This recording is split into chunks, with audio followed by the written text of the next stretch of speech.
She rescued an elderly woman from a burning building, unaware that she had just saved the grandmother of the vampire king, Darian. In gratitude, he vowed to protect her daughter.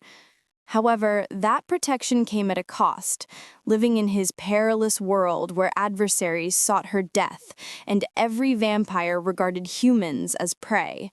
The single mother who had once scrubbed floors to survive now possessed the power to transform an entire kingdom. The smoke detector shrieked at 2:47 a.m., but Hannah was already in motion. She had detected it first, that acrid electrical odor signaling something was burning within the walls.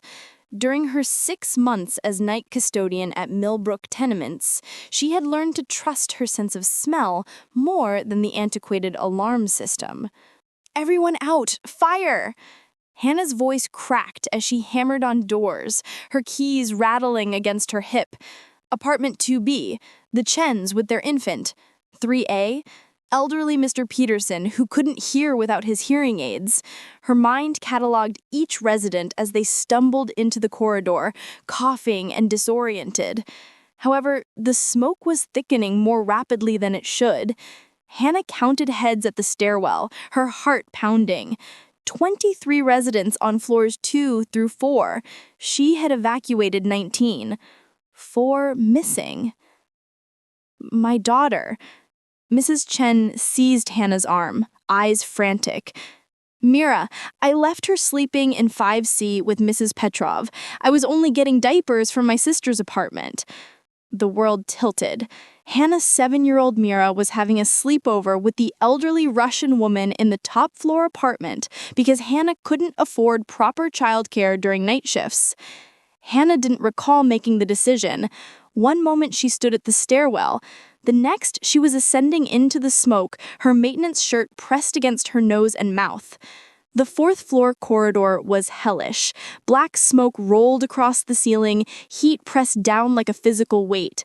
The fire had originated somewhere within the walls between the 3rd and 4th floors, and it was spreading with terrifying velocity. "Mira!"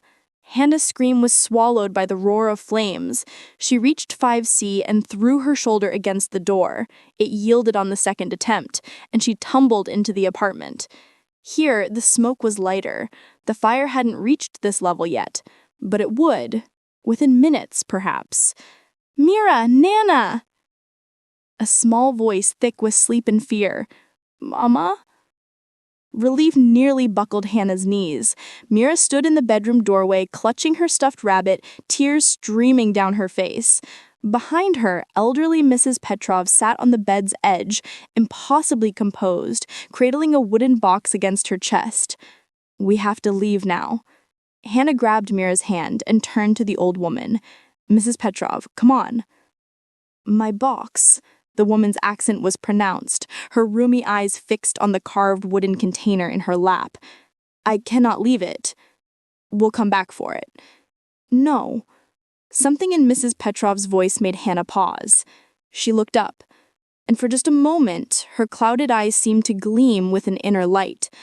"This box must not burn. You do not understand what it contains." The building groaned. Somewhere below, something crashed. Hannah made a split-second calculation, the kind only mothers can make. She scooped Mira onto her back, grasped the old woman's frail arm with one hand, and seized the box with the other. "Then we take it all. Move." They reached the stairwell as the 4th-floor corridor erupted behind them. Hannah half-carried, half-dragged Mrs. Petrov down the stairs, Mira clinging to her back, the wooden box wedged under her arm.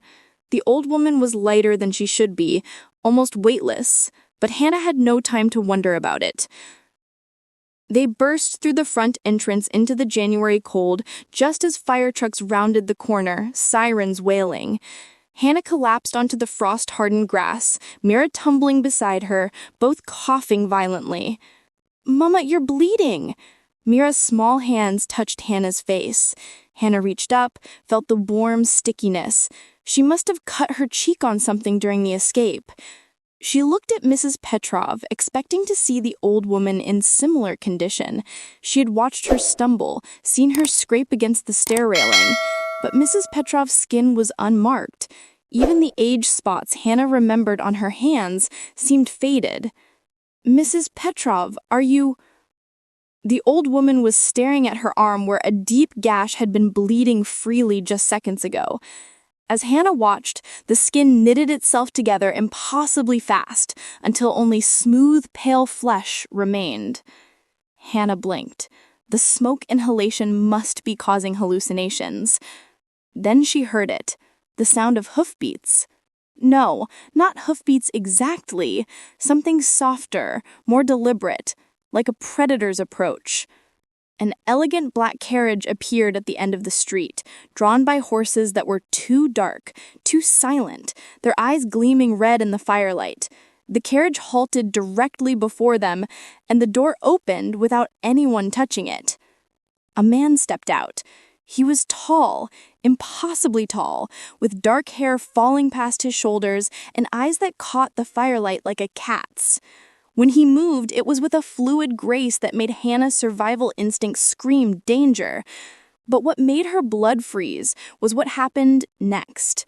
This towering figure, who looked capable of breaking a man in half, knelt in the frost-hardened grass before tiny, elderly Mrs. Petrov. He bowed his head so low it almost touched the ground. "Lady Mercia," he voiced, deep, resonant, barely above a whisper, yet somehow carrying over the chaos of the fire. "We felt your distress. Are you harmed?" Lady Mercia, the old woman, not Mrs. Petrov apparently, rose to her feet with sudden impossible grace. The frail elderly woman was gone. In her place stood someone who radiated quiet, ancient authority. "I am unharmed, Darian." Her accent had vanished, replaced with perfect, crisp pronunciation. "That thanks to this human woman." Those gleaming eyes turned to Hannah, and she finally understood why every prey animal freezes when spotted by a predator. This man, this creature, was not human. "You saved my grandmother," he said, and there was something like wonder in his voice. "From fire. A human risked her life in fire for a vampire." Vampire? The word should have sounded ridiculous. Instead, it sounded like a death sentence. Hannah pulled Mira behind her, every maternal instinct screaming, "Stay away from my daughter." But Lady Mercia, no longer bothering with her Mrs. Petrov disguise, was already moving towards them. She knelt, bringing herself eye level with Hannah, and her hand closed around Hannah's wrist with surprising warmth. "You saved my life, child. You risked your most precious treasure," she glanced at Mira, "to pull a stranger from the flames. That is a debt that must be repaid. I don't want anything from you. Whether you want it or not, it exists now." Lady Mercia's other hand pressed against Hannah's bleeding cheek, and Hannah felt a strange warmth spread through her skin. "I don't understand." In return for saving me, Lady Mercia's eyes seemed to perceive something Hannah couldn't, some approaching darkness. "Let me safeguard your child, for danger is already coming." The world swam. Hannah felt Mira's small hand clutching her shirt, heard distant sirens, smelled smoke and something else, something copper and ancient. Lady Mercia's face was the last thing she saw before darkness claimed her. "The bargain is made," she heard the old woman whisper, "whether you knew it or not." When Hannah's eyes fluttered closed, she didn't see the shadows gathering at the edges of the firelight, the shadows that moved against the wind, that watched with hungry, formless eyes. But Lady Mercia and her grandson did, and they knew the debt had been claimed just in time. Hannah woke to sunlight streaming through curtains she didn't recognize. Wrong ceiling, wrong smell. No mildew, no neighbors cooking. The mattress beneath her was too soft, the sheets too clean. Panic surged through her chest. "Mira!" She bolted upright. "I'm here, Mama!" Her daughter sat cross-legged on a velvet armchair that probably cost more than Hannah's yearly salary, munching toast. The nice lady made me breakfast. We're in a hotel. Not a hotel. Hannah's eyes adjusted, taking in the ornate furniture, the oil paintings on walls covered in burgundy silk. This was someone's home. Someone wealthy enough to make her studio apartment look like a cardboard box. The door opened without a knock. Lady Mercia entered, no longer stooped or elderly. She moved like a dancer, wearing an elegant dress that belonged in a period drama. Behind her came the tall man from last night, Darian, and 3 others who radiated the same predatory stillness. "You fainted from smoke inhalation," Lady Mercia said calmly, settling into a chair as if they were discussing the weather. "Your building is uninhabitable." "Where are my things? Where are the other residents?" Hannah pulled Mira close, acutely aware that they were in a room full of vampires. Vampires. Her mind still wanted to reject the word. "The Red Cross has sheltered them," Darian spoke, his voice carrying that same unnatural resonance. "Your belongings were destroyed in the fire, but that's not why we're here." He moved to the window, and even that simple action looked choreographed, purposeful. "My grandmother insists on honoring her debt to you. That means bringing you under our protection." "I don't need protection. I need to find a new apartment and get back to work." "You misunderstand." Darian turned, and his eyes, definitely not human, too bright, pupils too vertical, fixed on her. "This is not a request. My grandmother made a blood oath. Whether you knew it or not, you accepted when you saved her life and heard her words. That bargain is binding." "That's insane. I'm not going anywhere with—" The window exploded inward. Hannah threw herself over Mira as glass rained down. But the glass never touched them. One of Darian's guards had moved faster than Hannah's eyes could track, his body forming a shield between them and the window. Through the shattered frame, something poured in. Not quite smoke, not quite shadow. It had weight, substance, and it moved with terrible intelligence. The temperature plummeted. "Shadow wraiths," Lady Mercia said sharply. "They've found her already. Get the human and child to the carriage now." Immediately, Darian's voice cracked like a whip. The guard who had shielded them scooped up both Hannah and Mira as if they weighed nothing. Hannah caught a glimpse of Darian moving towards the shadows, his hand extending, and something like black fire erupted from his palm. Then they were in the hallway, racing towards stairs. Behind them she heard crashes and inhuman shrieks, the sound of reality tearing. "What's happening?" Hannah's pitch high with terror. "You have been marked," the guard said, his accent vaguely Eastern European. "The fire last night was no accident. They wanted Lady Mercia dead. Now they know you saved her. They will come for you and anything you love." "Who's they?" "Enemies of the crown. Human rebels who deal with dark magic. Take your pick."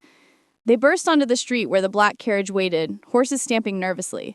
The guard deposited them inside. The interior was impossibly spacious, lined with black velvet, lit by lamps that held cold blue flames.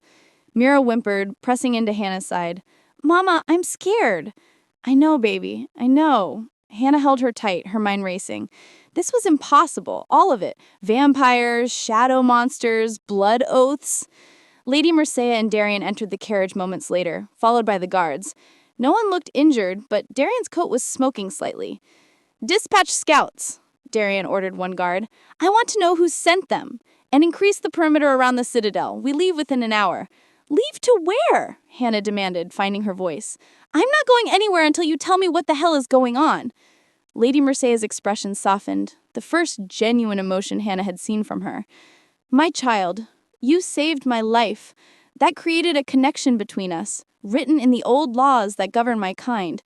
Those who wish me dead now know your face, your scent, your daughter's existence. So protect us here." "We cannot," Darian leaned forward, elbows on his knees. "Human cities are too exposed. Too many entry points, too many crowds to hide in.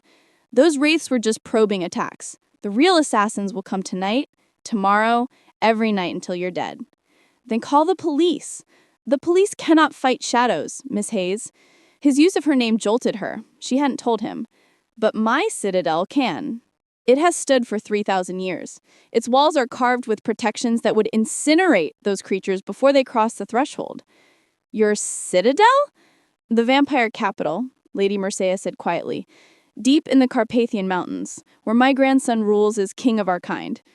The carriage was already moving, Hannah realized. She hadn't felt it start. "You're kidnapping us." We are saving you, Darian corrected.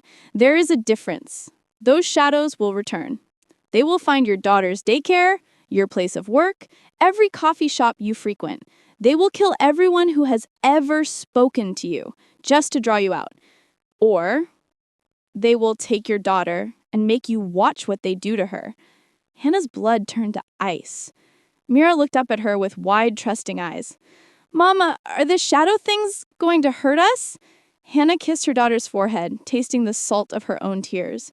She thought of the wraith pouring through the window, of how easily it had shattered glass, of how her kitchen knife would have been useless against it. How long? Her voice came out hollow. Until the threat is eliminated, Darian said. Days? Weeks? Perhaps months? Hannah closed her eyes. No job, no home, no choice.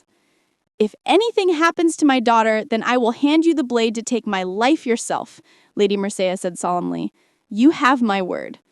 Through the carriage window, Hannah watched her city disappear behind us and wondered if she would ever see it again. The journey took 3 days, though Hannah lost track of time in the windowless private jet and then the enclosed carriage that met them in a remote airstrip. Mira slept through most of it, courtesy of what Lady Mercia called a gentle dream blessing, which Hannah suspected was vampire mind manipulation, but couldn't protest because her exhausted daughter needed rest. Hannah didn't sleep. She watched. She watched how the guards never ate, never drank, barely blinked. How Lady Mercia read books in languages that predated modern civilization. How Darian spent hours on a strange crystalline device that projected holographic reports, his expression growing darker with each one. The attacks are escalating, he said, once catching her staring. 5 attempts on noble houses in the past month. Someone is trying to destabilize the court. And I'm caught in the middle of your vampire politics? Hannah said bitterly. Yes. He didn't apologize. But you're alive. That counts for something. Now, as the carriage climbed a mountain road so steep it defied physics, Hannah pressed her face to the window and saw it. The Crimson Citadel. It wasn't a castle. It was a city carved directly into redstone mountains, spiraling upward like a massive crown of towers and bridges. Windows glowed with that same cold blue light. Waterfalls of something darker than water cascaded down the rock faces.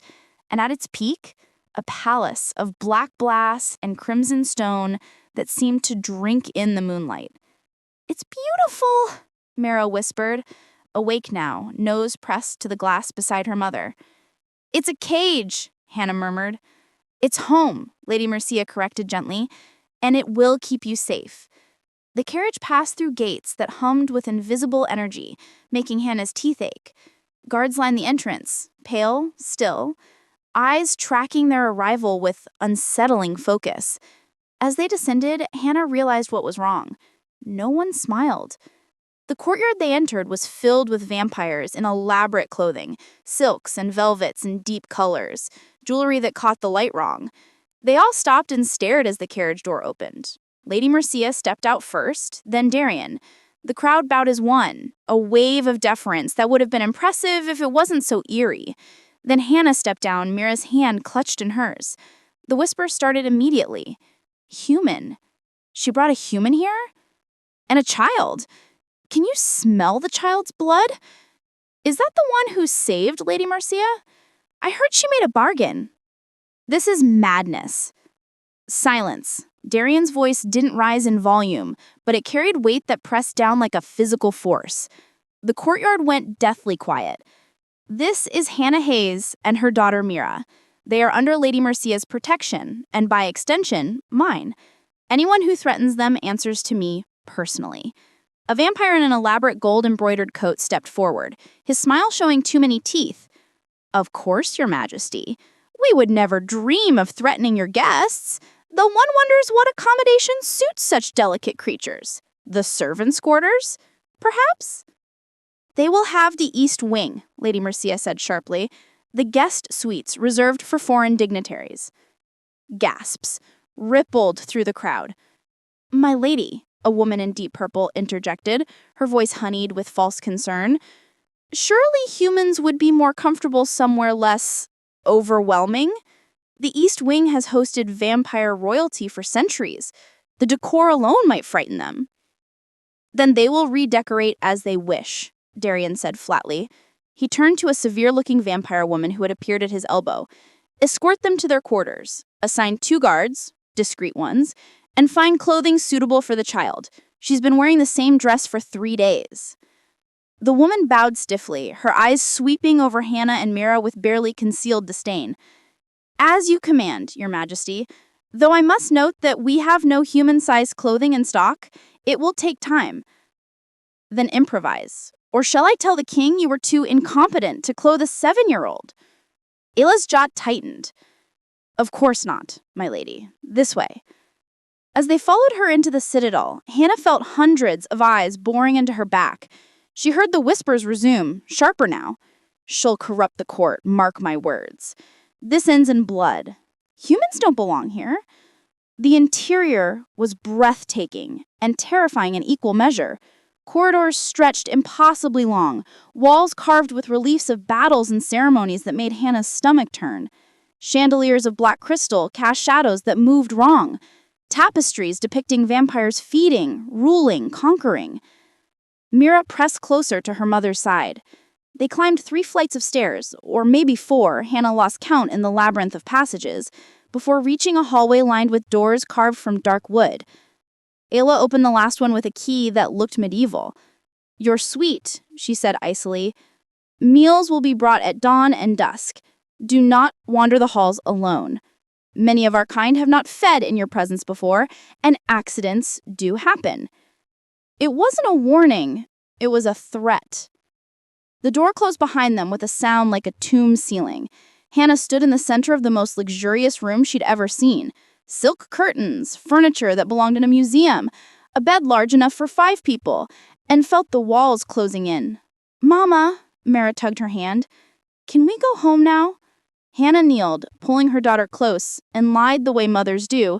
Soon, baby, soon. But as she looked at the door, the only exit, with guards undoubtedly posted outside, she realized the horrible truth Lady Mercia had tried to tell her. Comfort was just a prettier word for cage, and she had no idea how to escape. The first 3 days passed in suffocating luxury. Meals appeared at their door, elaborate dishes Hannah couldn't identify, though someone had included simple bread and fruit after Mira refused to eat the weird red soup. The guards outside never spoke, never moved except to track them with their eyes when the door opened. Hannah tried the window on day 2. It opened easily onto a 300-foot drop to jagged rocks below. Subtle, she muttered. On the 4th morning, Lady Mercia arrived unannounced, sweeping into their suite with the ease of someone who never needed permission for anything. The child comes with me today, she announced. Hannah stepped between Mercia and Mira instantly. Absolutely not. I am not asking, dear. Mercia's smile was gentle but immovable. Mira cannot stay locked in this room for weeks. She needs stimulation, education, socialization. With vampires? With me. Mercia knelt, addressing Mira directly. Would you like to see the library, little one? It has books with pictures of dragons and phoenixes, real drawings made by people who actually saw them. Mira's eyes went wide. Real dragons? Don't, Hannah started, but Mira was already nodding eagerly.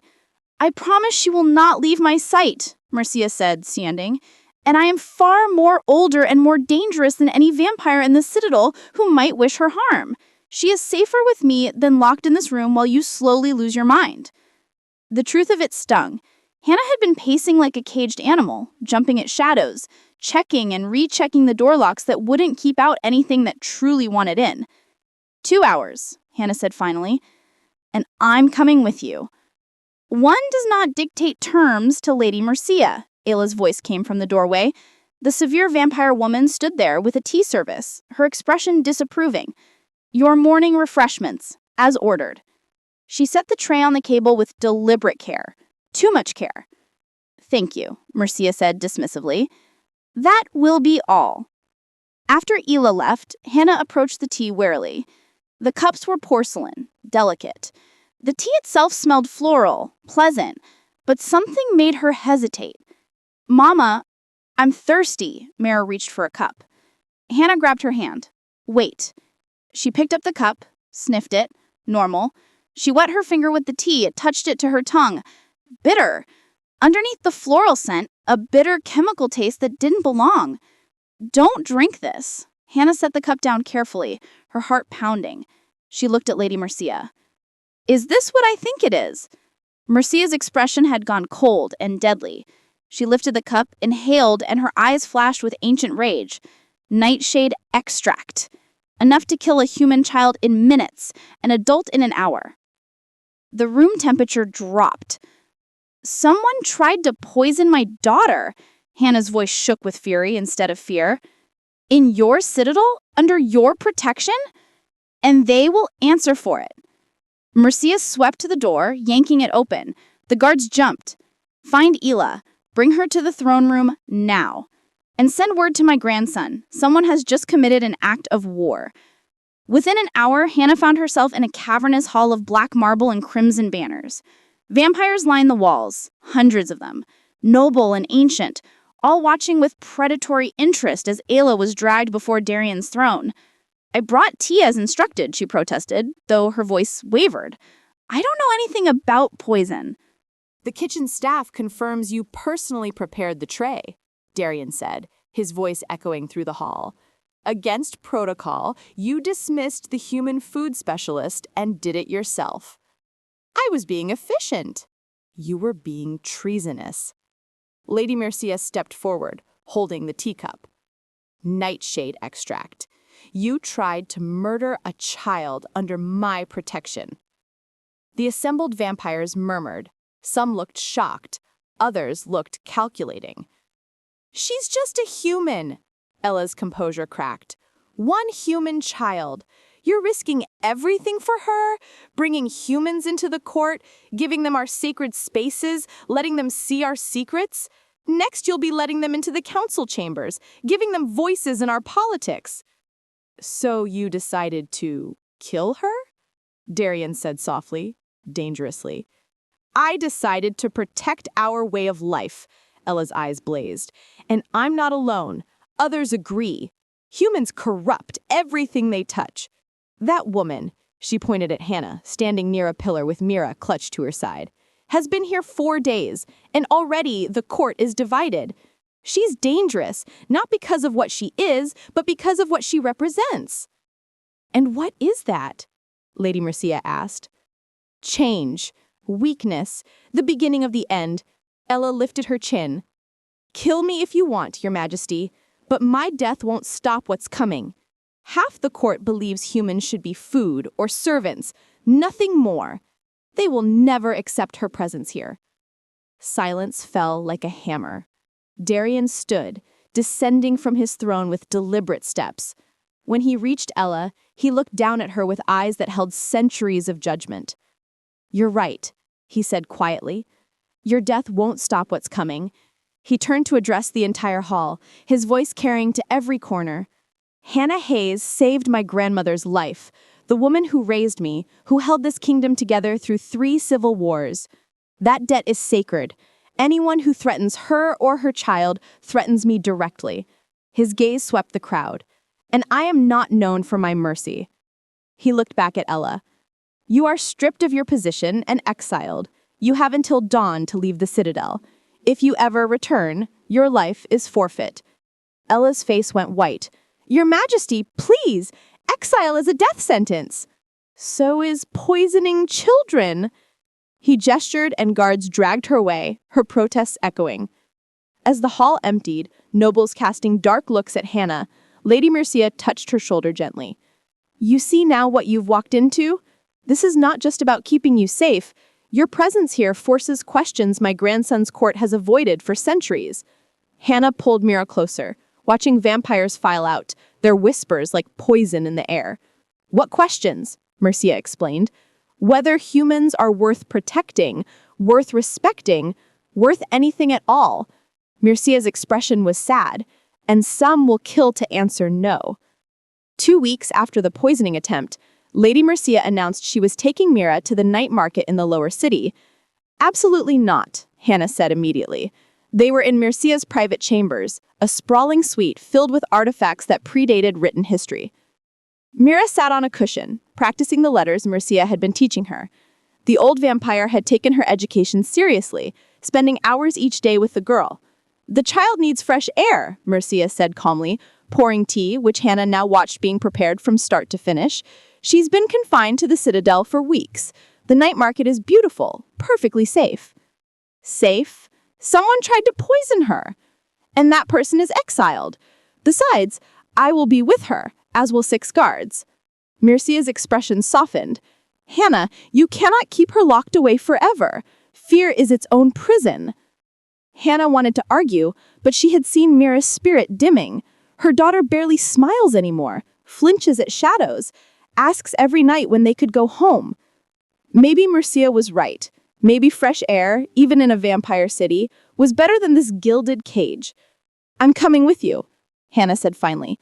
"Of course! I wouldn't have it any other way." The lower city was nothing like Hannah expected.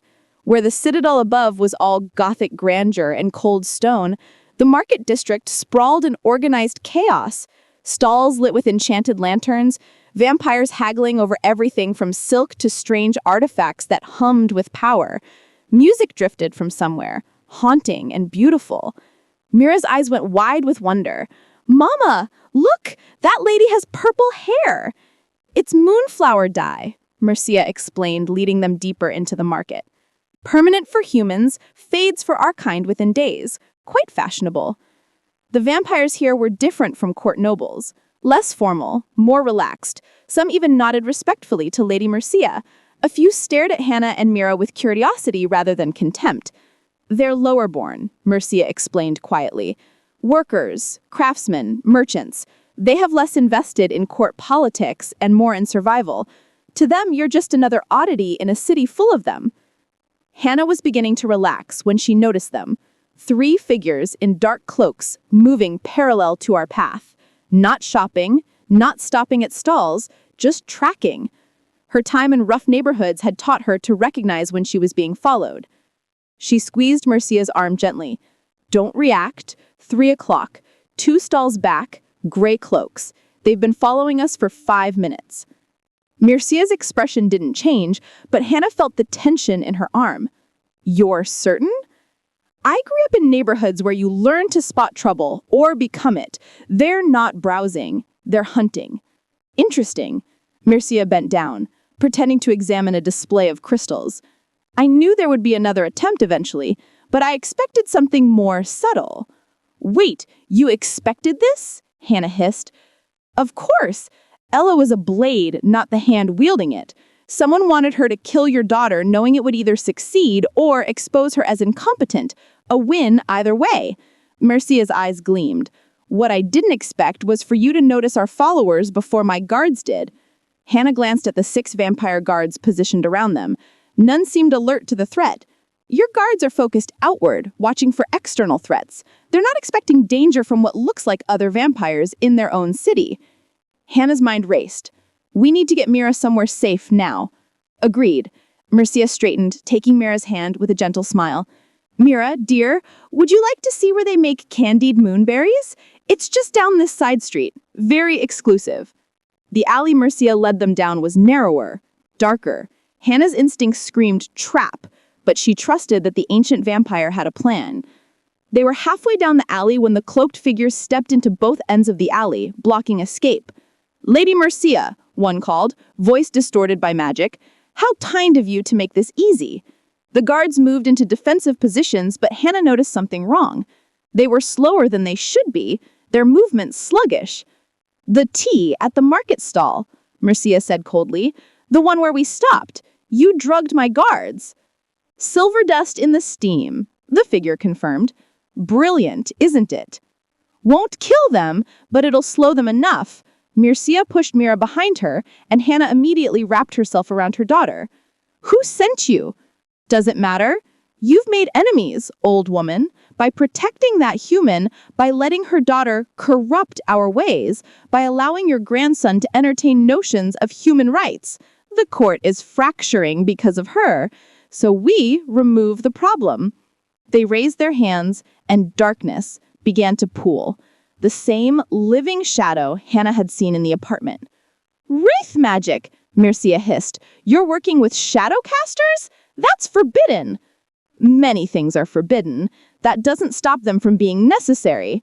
The shadows lunged, Mircea's hand shot out, and light, pure, searing light, exploded from her palm. The shadows recoiled, shrieking. The guards, fighting through their drugged stupor, engaged the cloaked figures. "Run!" Mircea shouted back to the main street. Hannah didn't need to be told twice. She scooped Mira up and ran, dodging between the fighting, her heart hammering. Behind her, she heard screams, both vampire and something else, something that didn't sound like it should exist. They burst into the main market, and Hannah kept running, pushing through crowds until she saw him, Darian, striding through the market with his personal guard, his face thunderous. He must have sensed the disturbance. "Your Majesty," Hannah gasped, stumbling to a halt. "Lady Mircea, Ali, Shadowcasters." His eyes widened fractionally, then he was moving, faster than sight, his guards flowing after him like a dark tide. Hannah collapsed against a stall, Mira sobbing in her arms, and realized something terrifying. She'd just saved Lady Mircea again, and this time she'd proven that her human instincts, her survival skills from a hard life, were sharper than vampire senses, dulled by centuries of superiority. When Darian and Mircea returned minutes later, 3 unconscious cloaked figures floating behind them in magical bonds, Darian looked at Hannah with new eyes. "You spotted them?" he said, not a question. "Yes. My trained guards did not. They weren't expecting threats from within." He studied her for a long moment. "Come, we have much to discuss." As they walked back to the Citadel, Hannah realized the game had changed. She wasn't just a protected witness anymore, she'd become valuable. The interrogation of the Shadowcasters revealed what Darian had suspected: a conspiracy involving at least a dozen court nobles, multiple external allies, and resources that shouldn't exist within the Citadel's walls. What it didn't reveal was who led them. "They died before talking," Darian told Hannah 3 days later. They were in his private study, a room she'd been summoned to increasingly often. Mira was finally asleep in their quarters under Mircea's personal watch. "Killed by a failsafe curse. Whoever is orchestrating this doesn't leave loose ends." Hannah sat across from him. "Why are you telling me this?" "Because you see things my people don't." He poured 2 glasses of something amber, slid one to her. "You noticed those assassins when 6 trained guards missed them. You identified poison tea by taste alone. You understand threat assessment in ways my court has forgotten." He paused. "I need that perspective." Hannah stared at the glass. "I'm not a strategist. I'm a janitor who got lucky. You're a survivor who learned to read danger because your life depended on it. That's more valuable than 1,000 years of court politics." He leaned forward. "Tell me what you've observed. Not about the attacks, but about my court. What have you seen?" Hannah took a sip. It burned pleasantly. "You want honesty?" "I wouldn't ask otherwise." "Your nobles are terrified of change. They've had power for centuries, and humans represent unpredictability. We're short-lived, emotional, chaotic. We die and reproduce fast, which means we adapt fast. That scares them." She met his eyes. "But it's not just fear, it's contempt. They see humans as food or furniture. The idea that we might be equals, or, God forbid, that we might see things they miss, it threatens their entire worldview." Darian's expression was unreadable. "And what would you do about it?" "Stop asking me. I'm not qualified. Humor me." Hannah thought of every bad boss, every corrupt landlord, every system that had ground her down. You can't force respect, but you can force exposure. Make them interact with humans as people, not servants. Create situations where they have to acknowledge our value." I shrugged. "Or keep using fear. Your exile of Ela made a statement, but fear only works until someone decides they're willing to die for their cause." perceptive. He studied her. "How would you feel about attending the Moonlight Garden reception tomorrow?" "What's that?" "A diplomatic gathering, representatives from all major vampire houses, some werewolf clan leaders, a few fae dignitaries.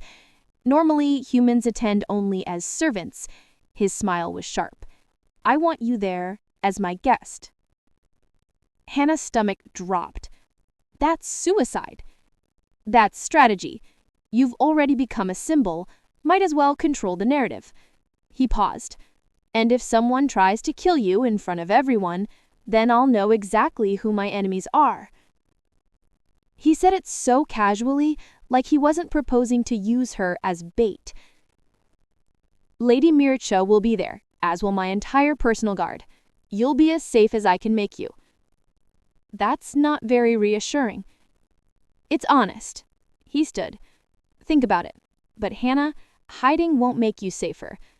They already know you're here. Might as well show them you're not afraid." The next evening, Hannah stood in a borrowed gown of deep green silk, feeling like a fraud. Mircha had arranged for clothes, jewelry, even coached her on basic court etiquette. Mira was safely tucked in with 3 guards and a stack of storybooks. "You look terrified," Mircha observed as they walked toward the Moonlight Gardens. "I am terrified." "Good. Fear keeps you sharp." Mircha squeezed her arm. "Remember, you're not here to impress them. You're here to unsettle them. Let them wonder why the king values a human's counsel." The Moonlight Gardens were breathtaking, an open-air courtyard where silver trees grew from crystal soil, their leaves casting ethereal light. Vampires in elaborate finery clustered in groups, drinking blood wine from crystal glasses. Their conversations were hushed and sharp. Every single one stopped talking when Hannah entered on Darian's arm. "Ladies and gentlemen," Darian's voice carried across the garden, "may I introduce Hannah Hayes, honored guest of House Vale and savior of Lady Mircha." Polite applause. Beneath it, a current of hostility so thick Hannah could taste it. The next hour was a masterclass in social warfare. Nobles approached with false smiles and barbed questions. "How quaint! A human at court. Tell me, Miss Hayes, do you find our customs very barbaric? Do you miss the sun? I imagine darkness must be so oppressive for your kind. Your daughter is precious, so fragile. It must be terrifying raising something so breakable in a place like this." Each comment was a test, a probe, a reminder that she didn't belong. Hannah smiled through gritted teeth until she saw it. A vampire noble, Lord Cassius, she'd learned, had cornered a young human servant girl near the fountain. He held her wrist in a crushing grip, his other hand tilting her face up roughly. "Clumsy thing, spilled wine on my coat," he announced to nearby nobles, who laughed. "Perhaps I should teach it some manners." The girl whimpered, tears streaming down her face. Something in Hannah snapped. She crossed the garden in long strides, all pretense of politeness gone. "Let her go." Cassius looked up, surprised. "Excuse me?" "I said, let her go, now." His expression curdled into contempt. "This doesn't concern you, human. This is a servant being disciplined. This is a child being abused." Hannah's voice carried across the garden. Conversations stopped. "Let her go, or what?" Cassius smiled, showing fangs. "You'll stop me?" Hannah grabbed a glass of blood wine from a nearby table and threw it directly in his face. The garden went dead silent. Cassius released the girl, who fled. He stood there, wine dripping from his aristocratic features, his expression murderous. "You dare?" "I dare." Hannah's heart hammered, but she didn't back down. "You want to hurt someone? Try me, but leave that girl alone. You've just assaulted a noble of House Draven. The penalty is death." The penalty is whatever I decide it is, Darian's voice cut through the tension. He had appeared beside Hannah, his presence radiating controlled fury. And Miss Hayes acted within her rights. The girl is under citadel protection. Your treatment of her was unlawful. She's a servant. She's a person. Darian's eyes flashed. As is Miss Hayes, as are all humans within these walls. That is my decree, Lord Cassius. Challenge it again, and you'll join Ayla in exile. Cassius bowed stiffly, rage burning in his eyes. As you wish, Your Majesty. He stalked away, but not before shooting Hannah a look of pure hatred. The rest of the reception was subdued. Nobles gave Hannah wide berth, their whispers following her like smoke. Later, as Mircea escorted her back to her quarters, the old vampire shook her head. That was either very brave or very foolish. Probably both, Hannah admitted, her hands still shaking. You've made a powerful enemy. Cassius has allies, resources, grudges that span centuries. I couldn't just watch. I know, Mircea smiled sadly. That's why you're dangerous, child. You have something most of us lost millennia ago. What's that? A conscience that demands action. As Hannah entered her quarters and pulled a sleeping Mira close, she realized the truth. She'd stopped being just a protected witness tonight. She'd become a symbol, for better or worse, of everything the old guard feared. And symbols, she knew, had a way of getting people killed. The eclipse banquet was mandatory for all nobles, an ancient tradition held when the moon turned blood red and full. Every house, every clan, every vampire of standing had to attend and renew their oath of loyalty to the crown, which meant the conspirators would all be in one room. Hannah realized this 2 weeks after the garden incident while reviewing seating charts with Darian. She'd somehow become his unofficial advisor, spending hours discussing court dynamics, identifying faction patterns, mapping relationships. Cassius will be seated here, Darian indicated a position near the high table, with Lord Vex and Lady Thorn, houses Draven, Morn, and Shadow, all old bloodlines, all resistant to reform. Hannah studied the chart, thinking of the whispered conversations she'd overheard, the meaningful glances between certain nobles, the way some avoided others. They're not just resistant, they're organized. What do you mean?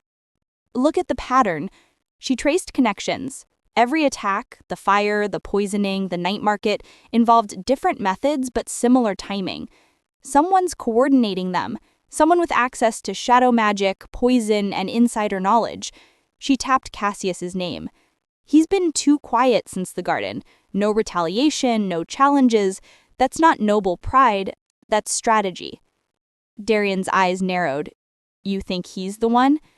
I think he's connected, and I think the eclipse banquet is when they'll make their move. She met his gaze. Everyone will be there, including Lady Mircea. It's the perfect opportunity to what? Kill her. Frame the humans, maybe me specifically. Destabilize your rule by proving you can't protect your own grandmother.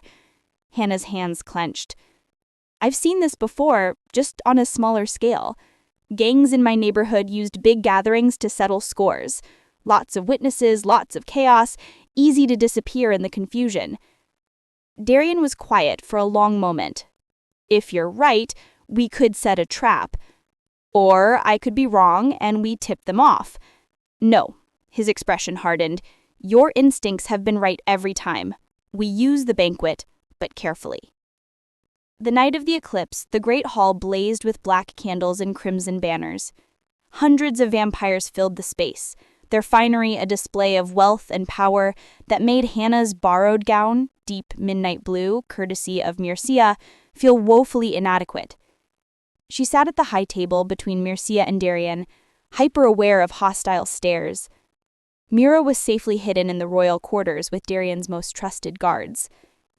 Remember, Darian murmured, stay close to my grandmother. If anything happens, I know the plan.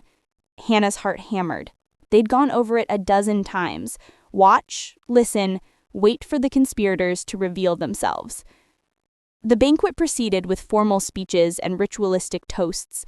Hannah picked at food she couldn't identify, her attention on Cassius 3 tables away. He sat with Vex and Thorn, their heads bent together in whispered conversation. Then Mircea stood to give the traditional blessing, an ancient rite where the eldest vampire present called down protection for the gathering. Hannah saw it before it happened. Cassius's hand moving beneath the table, Vex's slight nod, Thorn's fingers tracing symbols in spilled wine, the way other nobles, 6, 8, maybe 10, all shifted simultaneously, creating sightline blocks. "It's now," Hannah hissed. "They're casting something." The candles exploded into darkness. Screams erupted in the sudden black. Hannah felt rather than see movement. Bodies rushing, steel being drawn, the electric crackle of magic. She grabbed Mircea's arm. "Stay down." "I'm 5,000 years old, child. I don't stay." Light blazed, Darian's power, white and searing. It revealed the conspiracy in perfect clarity. Cassius and his allies, hands raised, shadows pooling at their feet, not attacking the king, but attacking the servants' entrance where human staff cowered. They were going to slaughter the humans and blame it on chaos, on the darkness, on anything but themselves. But Hannah had warned Darian, and the servants weren't really servants, they were guards in disguise. "Now!" Darian's voice rang out. The servants moved with inhuman speed, tackling the shadowcasters before their spell could complete. More guards poured from hidden positions. Within seconds, Cassius and 12 other nobles were on the ground, bound in chains that glowed with suppression runes. "Treachery," Darian's voice shook the hall. "Conspiracy to commit murder. Use of forbidden shadow magic within citadel walls. Attack on House Vale during a sacred gathering." Cassius struggled against his bonds, fury twisting his features. "This is a setup. You use that human to trap us." "I used Miss Hayes's insight to catch criminals," Darian corrected coldly. "She noticed what my entire security force missed, that you were coordinating attacks, that you planned to massacre humans tonight and use the chaos to eliminate my grandmother." "We were protecting our way of life," Lord Vex shouted. "You're destroying everything our kind built. Humans don't belong in our world. They're food, not equals. This woman has corrupted you, turned you against your own people." "My own people don't murder children," Darian said softly, dangerously. "They don't poison guests. They don't traffic with shadowcasters or plot regicide." He looked around the hall at hundreds of witnesses. But apparently, some do. Lady Thorne spat at Hannah's feet. "This isn't over. Kill us if you want. There are others who agree. Humans are a disease, and you've invited it into our heart. The court will fracture. There will be civil war, and it's all because of her." Silence fell. Hannah felt every eye in the hall turn to her. Some looked angry, some looked afraid, some looked thoughtful. She stood, her legs shaking but her voice steady. "I didn't ask to be here. I didn't want your politics or your power games. I just wanted to save my daughter. But you're right about one thing. I have changed things. I've made you ask questions you'd rather ignore. Are humans worth protecting? Worth respecting? Worth anything besides being prey? I don't know your answer, but I know mine. And I know that any society that can't protect its weakest members is already dying. You don't need humans to destroy you. You're doing fine on your own." She took a breath. She sat down, her whole body trembling. Darian stood, his presence filling the hall. "The conspirators will be tried according to the old laws. Their houses will be investigated, and this court will decide once and for all what kind of kingdom we are." He gestured, and guards dragged the prisoners away, their protests echoing. As the hall slowly emptied, nobles whispering among themselves, Mircea touched Hannah's shoulder. "You realize what you've done?" the ancient vampire asked quietly. "Made everything worse? You forced a conversation that's been delayed for 1,000 years. Whatever happens next, there's no going back." Hannah thought of Mira, waiting in the royal quarters, of the human servants who had looked at her with something like hope, of the long road ahead. Good, she said, because I'm tired of going bat. The trials lasted 3 weeks. By ancient law, each conspirator was given the right to present their defense before the full court. What emerged was uglier than Hannah had imagined. Centuries of resentment, fear masked as tradition, and a fundamental belief that humans were inherently inferior. But something else emerged too. Younger vampires, those less than 5 centuries old, began speaking up, questioning the old ways, pointing out that the conspirators' methods had been dishonorable, cowardly, everything vampire society claimed to despise. They poisoned a child, one young noble declared during the proceedings. They hired shadowcasters, magic our own laws forbid. They attacked during a sacred gathering. Whether you agree with humans in the Citadel or not, that is what should concern you. The shift was subtle but real. The question wasn't becoming, should humans be here?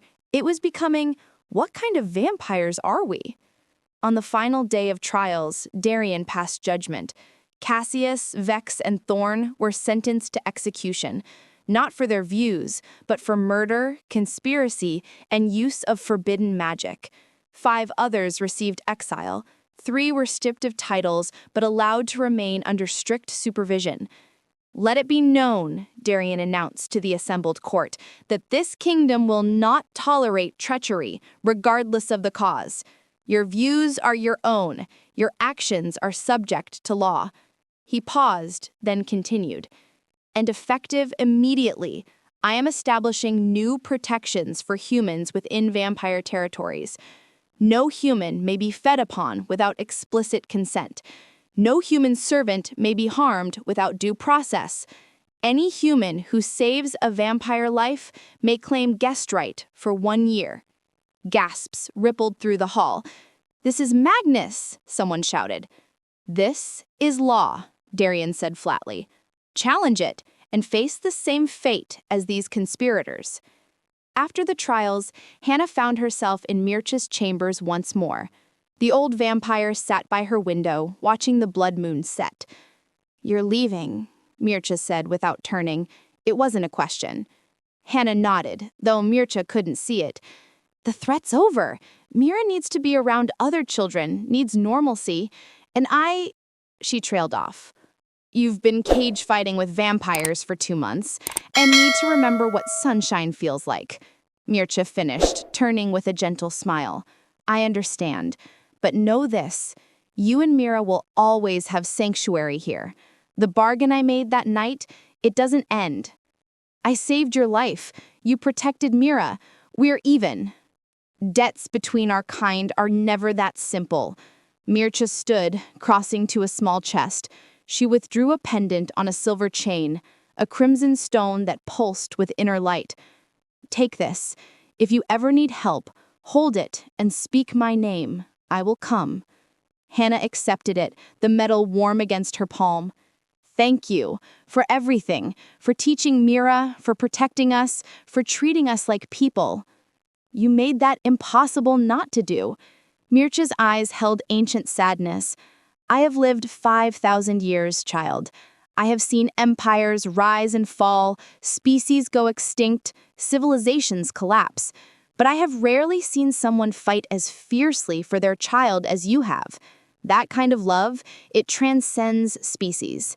They embraced, and Hannah realized she would miss this dangerous, complicated creature who had somehow become a friend. Darian met them in the courtyard where the carriage waited. Mira bounced excitedly, chattering about seeing her old friends, about her new school, about everything except the nightmares she still had. The Citadel will arrange housing and employment if you wish it. Consider it compensation for your advisory services. Hannah opened it. Her breath caught. The amount could support them for years. I can't accept this. You can and will. You helped expose a conspiracy that would have torn this kingdom apart. You earned it. His expression softened slightly. Besides, Mira deserves a childhood that doesn't involve assassination attempts. Thank you. I met his eyes, still inhuman, still predatory, but somehow less frightening now. For listening. for changing things. You changed things. I simply didn't stand in your way. He knelt, addressing Mira directly. Stay curious, little one. Keep asking questions. The world needs people who refuse to accept because that's how it's always been. Mira giggled. I will. Bye, Mr. King. As the carriage pulled away, Hannah looked back at the Crimson Citadel one last time. Vampires lined the walls, some glaring, some waving, all watching. She'd arrived a prisoner. She was leaving something entirely different. 6 months later, Hannah stood in the doorway of their new apartment, modest but comfortable, in a neighborhood with good schools and better security. Mira was at soccer practice, thriving, the nightmares finally fading. Hannah worked as a safety consultant now, helping buildings implement proper emergency protocols. The irony wasn't lost on her. The fire that destroyed her old life gave her expertise that saved others. Her phone buzzed. A text from an unknown number. Council meeting next month. Your insight on human-vampire trade agreements would be valuable. D. Hannah smiled. Darian had been sending these requests monthly. Sometimes she accepted, traveling to the Citadel for a few days, offering her outsider's perspective. Sometimes she declined, reminding him she had a life to live. But she always answered because she'd learned something in those terrifying, transformative months. Change didn't require crowns or power or centuries of life. It required courage to speak truth even when the truth was uncomfortable. It required refusing to look away when people suffered. It required believing that different didn't mean worthless. A knock at the door pulled her from her thoughts. She opened it to find a delivery, a package wrapped in midnight blue silk.